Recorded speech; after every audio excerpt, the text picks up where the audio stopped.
SicEm365.com's Grayson Grunhafer joins us now. Grayson, the bye week has now come and gone. The Bears are on their way to Cincinnati to take on the Bearcats. And neither of these teams, have been waking up in the morning feeling good about where they are.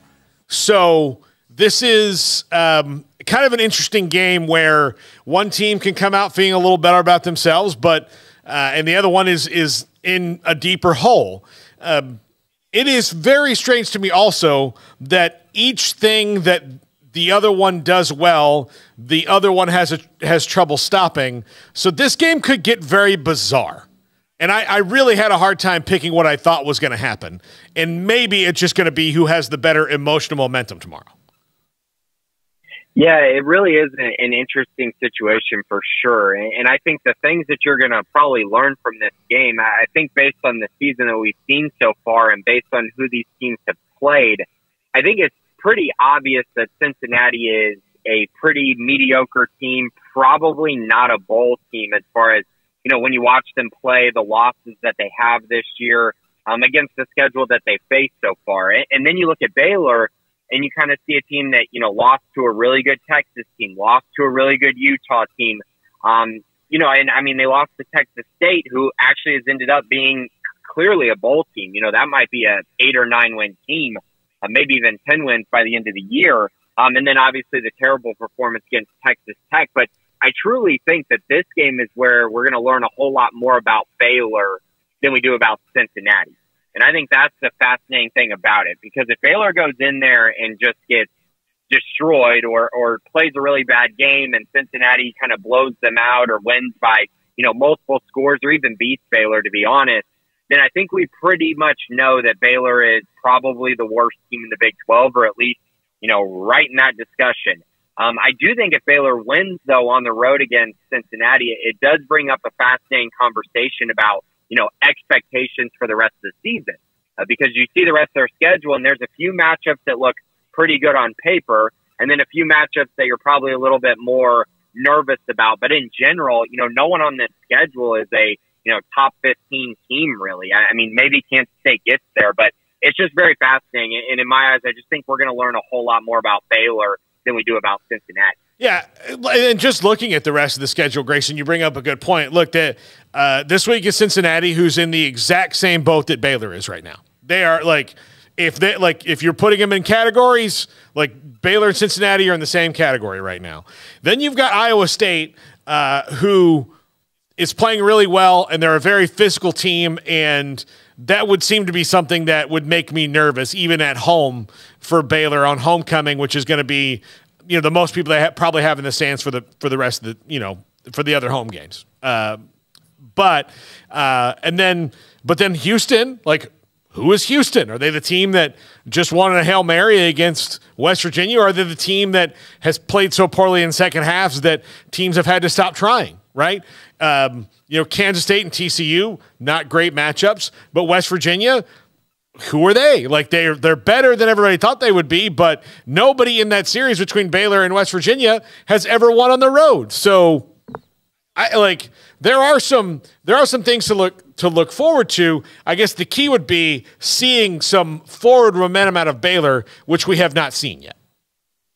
Yeah, and I'm with you. I mean, just you look at that schedule and you go, okay, if Baylor can beat Cincinnati on the road, then I think that they should be able to beat, personally, I think they should be able to beat or at least hang with Iowa State at home. Let's not forget, Iowa State did lose to Ohio earlier this year, so that's not some juggernaut program right now. And then you look over at Houston, very winnable game. And I personally think TCU is going to go in and lose to Kansas State over the weekend, and then they're going to be 3-3 or 3-4 on the year. So that's not a great team either, and it's a rivalry game, a game that's going to mean a lot to Baylor. So, a lot to look forward to for sure. But again, this is the kind of game right here that I think will speak volumes about the rest of the season for Baylor, because if you can't beat Cincinnati, then I put this in the article. There's not going to be another team that I'm going to pick them to beat, with the exception of maybe Houston, and that's a huge maybe even at that point. Yeah, look, what if Houston's gathered some momentum after last week. We don't know. We'll find out in the next couple weeks, certainly. Grayson, what should they have changed over the bye week, and what do you expect to see more of this week that they do well? Yeah, so I think there's going to be a couple of changes.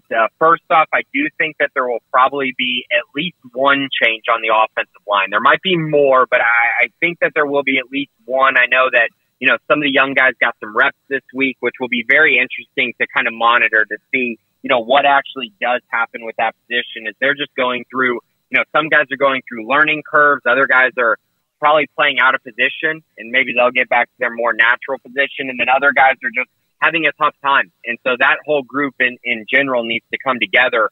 I do think that over the bye week, you're also going to see Baylor put a bigger emphasis on the passing game, especially the short passing game on early downs. They really got to find a way to make third down be more like 3rd and 4 or 3rd and 3, as opposed to, recently against Texas Tech, you would see them in 3rd and 8, 3rd and 11, and then you're just seeing Blake Shapen take these hits that frankly are not sustainable. Like that guy cannot take the hits that he took in that Texas State or that Texas Tech game or the Texas State game and feel good about, his outcome the rest of the year. So they're definitely going to be fixing that, trying to put a more bigger emphasis on that passing game. And it couldn't come at a better time because Cincinnati in the secondary has some real holes and real weaknesses that I do think Baylor should be able to exploit as long as they get just enough, just like the bare minimum amount of protection, and also their receivers just have to step up and make some plays. So that's kind of those two areas I'm definitely fascinated in on the offensive side. And then defensively, I think that you're probably going to see more of Trey Emery this week at the nose tackle position. He's been hurt for the entire year, played a little bit against Texas Tech, but I think he's finally getting to the point where I think he can take on a bigger workload and finally give them, a 310, 320-pound nose tackle that they haven't had all year long. So that's going to be something else I'm going to be looking at to see just how many reps he can handle in a game that he's going to get, maybe close to a full workload. So those type of things are probably the biggest things I'm going to be looking for, and just seeing if these guys come out and play hard, because frankly, that effort level has been very underwhelming at this point in the season.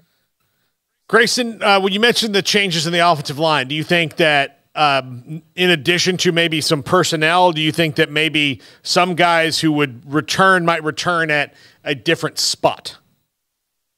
That's kind of what I'm thinking might happen this week. I just think that what they've done so far hasn't really been working. And if you kind of look back at the guys that they took from the transfer portal, Clark Barrington, I was expecting him to come in and make a big difference and have a big impact on the offensive line.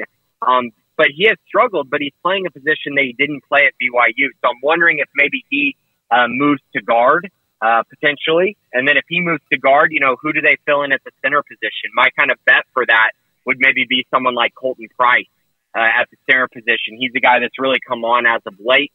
Timothy Dawn is there as well, but he was dealing with injuries early on in camp. So I think Colton probably has the leg up there if they were able to make that move. Outside of that, I'm curious if maybe a Sean Tompkins, maybe he works his way up to true freshman. And then, Lord knows what they're going to end up doing with, Campbell Barrington after his tough performance against Texas Tech. I still think he's their best option, probably at right tackle, but he's got to put together a much better performance than he did in that most recent matchup. So, yeah, a lot of things I'm going to be looking at. I just know young guys got opportunities this week, so we're going to see who really ran with those and if anyone really did. Yeah, Grayson, this is a crucial juncture for Baylor, for the coaching staff, for a lot of things, because if you don't start winning now, you're going to have guys, and I don't think we should be foolish to think about it because it goes on everywhere. There's some guys at Baylor right now, because this is a 2-4 team, that are getting calls saying hey, the transfer portal opens in December, and I think they need to start winning to maybe ward off the desires of those people who may want to do that. Yeah, I think a lot has been made of that, and it's definitely possible that something like that does happen. And obviously, if you make a coaching change, that's a totally different ballgame, and that's a whole nother conversation. If you make a coaching change, then you're going to lose players. That's natural. That's definitely going to happen. But I do think with Dave Aranda, I feel like pretty much proven that he's been able to hold on to guys that he wants. Yeah. I mean, he really hasn't had an issue with that at all. And maybe losing changes some things, but I just don't think that really goes with all that we have kind of heard from the players and seen from the players' actions during Dave Aranda's time at Baylor. So I'd be pretty surprised if there was some sort of mass attrition because guys are, losing football games and they get, NIL deals elsewhere. I don't think there will be a mass exodus, maybe one or two here and there, but that's going to happen pretty much anywhere. But I do think, again, that's another reason why, everyone who's saying, oh, well, if this year goes bad, we should, move on from Dave Aranda. Well, be careful with that, because if you do decide to do that, you're going to lose a lot of players, and then you're also probably going to have to be patient because, it's not a given that the first-year head coach would come in and perform extremely well in year one when everyone is so ready to win now. I just don't know how much sense that makes. So there's, again, you're picking and choosing, right? Different situations that could happen. Well, but in general, I feel okay about the roster. Yeah, well, look, it's a good point you make that. Look, if and the other thing I think needs to be said, look, if they fire Dave Aranda, there's no guarantee they're bringing and they're probably not bringing in a guy like Deion Sanders. They're not that's not what's going to happen. It's going to be someone else like Matt Rule or Dave Aranda or in that realm. They're not like Nick Saban's not going to, have his last couple of years and academically try to see if he can do it Baylor what he did at Alabama. Those things aren't going to happen. There's no guarantee who you're going to bring in. You have no idea who that is. So sometimes the devil is better, right, Grayson? Correct. And I think that it's really funny, right? Because, and I'm fully on board with this because the fans' mindset is the right one. They want consistency, right? And that's been a huge problem with the Baylor program for years. And it's, in large part just due to coaching changes as opposed to, coaching failures, right? It's been more so about, changes that have occurred and then a down year and then the team gets back on track. But I think the other form of consistency truly is having a coach in your program for a long time and believing in that coach. And Baylor hasn't been able to have that, since Art Briles left. And I just truly, it's something that I think has to be weighed as well as, whether you believe currently in Dave Aranda or not may not be the question. I think it's more so, do you believe in Dave Aranda and the staff for the future and what they have accomplished in the past? Does that show enough for a promising future? But I do think he gives them the best chance at consistency at the moment. I think that's pretty clear. Grayson Grundhoefer, SicEm365.com. Grayson, we'll talk to you next week. Thanks, guys. Appreciate it. All right. There you go. Grayson Grundhoefer, SicEm365.com. Coming up next.